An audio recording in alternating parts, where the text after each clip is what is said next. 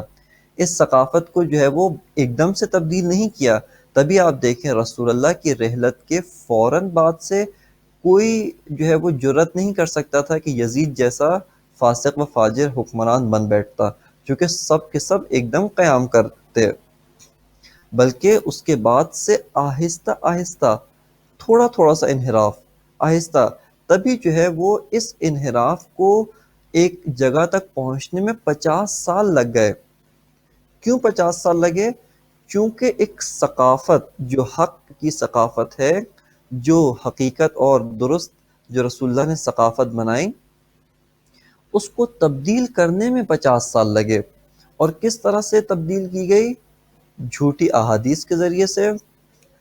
انہی چیزوں کے ذریعے سے جن سے رسول اللہ نے استفادہ کر کے صحیح کلچر بنایا تھا، انہی کے ذریعے سے اس صحیح کلچر کو تبدیل کیا گیا، اور جو ہے وہ غلط کلچر جو ہے وہ رائج کیا گیا۔ بس جب ہم سید الشہداء کے زمانے میں پہنچتے ہیں اور آپ کا زمانہ دیکھتے ہیں، اور بالخصوص یہاں پر ایک اور نقطہ جو ہے آپ کی خدمت میں عرض کر دوں کہ یہ جو ثقافت ہے اس کو تبدیل کرنے اور دوبارہ سے جو غیر اسلامی ثقافت ہے، دوبارہ سے ایک کیپٹلسٹ جو طبقہ تھا پیدا ہوا، خلیفہ سوم کے زمانے میں پیدا ہوا، یہاں تک کہ تاریخوں میں لکھا ہے کہ اس قدر سونا اور چاندی عام لوگوں کے پاس ہوتا تھا۔ وہ صحابہ کہ جب مکہ سے ہجرت کر کے مدینے آئے تو ان کے پاس کھانے کے لیے و رہنے کے لیے کوئی جگہ نہیں ہوتی تھی، لیکن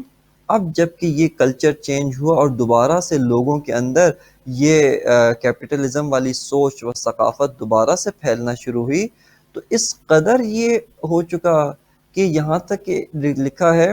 کہ ایک بزرگ صحابی جن کا نام تاریخوں کے اندر بھی ذکر ہے اور فریقین کے اندر ایک قابل احترام شخصیت ہیں، ان کا جب انتقال ہوتا ہے، ان کی جب رحلت ہوتی ہے، اس دنیا سے رخصت ہوتے ہیں،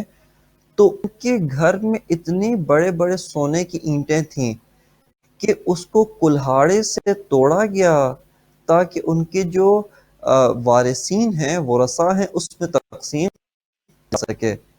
سونا تو کسی کے پاس اگر 1 گرام یا 2 گرام ہو یہ بھی بڑی قیمت رکھتا ہے، لیکن اس قدر سونا کہ جس کو کلہاڑے سے توڑا جائے، اب آپ یہی اندازہ لگا لیں کہ کتنا زیادہ سونا ہوگا کہ جس کو کلہاڑیوں سے کیا ہے توڑا گیا تاکہ جو ہے وہ ان کے ورثاء میں تقسیم کیا جائے۔ بس اب آپ نے مشاہدہ کیا اس زمانے میں دوبارہ سے کیپٹلسٹ سوچ پیدا ہوگی۔ پھر جو ہے تیسرا جو یعنی ایک تیسرے خلافت کے بعد سے مولا کائنات کی خلافت و حکومت آتی ہے کہ جو زیادہ عرصے نہیں چل سکی، اور اس کی وجہ بھی یہی تھی کہ اب جب کہ اس 25 سالوں میں معاشرہ دوبارہ بہت انحرافات کا شکار ہو گیا تھا اور مولا کائنات کو زیادہ فرصت نہیں ملی، اور اس کے فوراً بعد ہی امیر شام معاویہ کی حکومت آ جاتی ہے جس نے حکومت کو موروثی بنا دیا تھا اور حکومت و خلافت کو بادشاہت میں تبدیل کر دیا تھا۔ اب آپ یہاں پر دیکھیں کہ کس قدر ثقافت تبدیل ہوئی کہ اس نے تو بے تحاشا یعنی حد ہی کر دی کہ جھوٹی احادیث کے ذریعے سے جو اہل بیت علیہم السلام ان کی شان کو گھٹانا، دوسرے جو اہل بیت کے مخالفین ہیں وہ اہل بیت کے دشمنان ہیں ان کی شان کو بڑھانے کے اس میں احادیث گھڑی گئیں، حتیٰ یہاں تک کہ نعوذ باللہ رسول خدا کی شان کو گرایا گیا اور ایسے ایسے اعمال آپ سے منسوب کیے گئے کہ جو نعوذ باللہ توہین رسالت بھی تھے اور دوسروں کے ذہنوں میں آپ کی ایک انتہائی غلط تصویر پیش کرتے تھے۔ ان تمام تبدیلیوں کے بعد اب جو ہے وہ معاشرہ اس لیول تک پہنچا کہ پھر 60 ہجری کے اندر جب معاویہ مرتا ہے تو اس کے بعد اس کا انتہائی نابکار، انتہائی فاسق و فاجر بیٹا یزید وہ برسر حکومت آتا ہے۔ اور یہاں پہ سید الشہداء نے جو قیام کیا، اس قیام کی عظمت اور اس حق اور باطل کے معرکے کو ہم کیوں سب سے عظیم ترین معرکہ قرار دیتے ہیں، وہ اسی وجہ سے ہے کہ سید الشہداء نے بھی صرف اور صرف ایک ظاہری حکومت کے خلاف قیام نہیں کیا، بلکہ آپ نے بہت ساری چیزوں کے خلاف قیام کیا۔ آپ نے اس زمانے کی مذہبی شخصیات،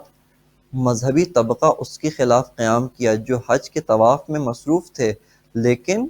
آپ کے ساتھ نہیں آئے، بس آپ نے ان کے خلاف قیام کیا۔ آپ نے لوگوں کی ذہنیتوں کے خلاف قیام کیا، آپ نے ان سرمایہ داروں کے خلاف قیام کیا، آپ نے اس حکومت کے خلاف قیام کیا و آپ نے اس ثقافت کے خلاف قیام کیا۔ بس یہ قیام اس وجہ سے بہت عظمت کا حامل ہے، بہت زیادہ بزرگی و عظمت رکھتا ہے، چونکہ اس قیام کے اندر و اس نبرد یہ جو حق اور باطل کا جو معرکہ تھا، اس کے اندر جو ہے وہ آپ کو بے تحاشا دشواریاں پیش آئیں۔ دشواریوں سے مراد یہاں پر صرف اور صرف جسمانی دشواریوں کی طرف فوراً ذہن نہ چلا جائے، بلکہ یہ سارے جو نکات آپ کی خدمت میں عرض کیے ہیں، ان تمام نکات و ان تمام چیزوں کے خلاف سید الشہداء نے قیام فرمایا۔ یہی وجہ ہے کہ سید الشہداء کا قیام آپ کی جو نبرد جو ہے کیا نام ہے کربلا ہے، حق اور باطل کی نبرد، اس کے اندر آپ کا لقب سید الشہداء قرار پایا، جبکہ اس سے پہلے یہی لقب جو ہے وہ حضرت حمزہ رسول خدا صلی اللہ علیہ وآلہ وسلم کے چچا جان ان کا لقب تھا جو احد کے اندر شہید کیے گئے تھے، لہٰذا اس بنا پر آپ کو سید الشہداء قرار دیا گیا۔ اس بنا پر آپ کا جو مزار ہے، آپ کا روضہ، وہ مسلمانوں کے لیے ایک جو ہے وہ سمبل کی حیثیت رکھتا ہے کہ حق اور باطل کی نبرد چاہے جس لیول پر بھی ہو، چاہے باطل اپنی ایک ثقافت ہی کیوں نہ بنا چکا ہو، لیکن کربلا انسان کو اس قدر شجاعت دیتی ہے، اس قدر حوصلہ پیدا کرتی ہے کہ انسان اس ثقافت و اس سویلائزیشن کے مقابلے میں کھڑا ہو جاتا ہے۔ اور یہی وجہ ہے کہ جو ہے اس کام، یعنی آج جو دنیا کے بعض سیاسی تجزیہ کاروں و سیاسی شخصیات و سیاسی انالسٹ کا کہنا یہ ہے کہ کربلا و سید الشہداء کی شخصیت اپنی شہادت کے کئی سو سال کے بعد بھی دنیا کے جغرافیے و دنیا کے سیاسی نقشے پر اثر ڈالتی ہے، اور ہم اس کے اثرات اور اس کے افیکٹس کو ابھی تک محسوس کر رہے ہیں۔ بس خداوند متعال ہے کہ اس مبارک کے اندر، اس ماہ حرمت کے اندر، اس ماہ حرام کے اندر، کہ جب ہم سید الشہداء کے میزبان ہیں، خداوند متعال ہمیں سید الشہداء سے درس لینے اور آپ سے و آپ کے باوفا ساتھیوں سے معرکہ حق اور باطل کے اندر ہمیشہ حق کا ساتھ دینے، اس کو سیکھنے کی توفیق عنایت فرمائے اور اس پر عمل درآمد کرنے کی توفیق عنایت فرمائے۔ مجتبی رضوی آپ نے بے انتہا خوبصورت طریقے سے سارے جو اس کے مراحل تھے، جو مختلف اقوام میں تھے، مختلف انبیاء کے ادوار میں تھے، جو کلام الہی سے تھے، اور ہماری زندگیوں میں کس طریقے سے مشعل راہ بن سکتے ہیں، اور کس طریقے سے ہم اپنی چاہے وہ انفرادی حیثیت ہو، معاشرتی ہو، گھریلو ہو یا کہ کلچرل ہو، اس میں اپنی زندگیوں کو ان سے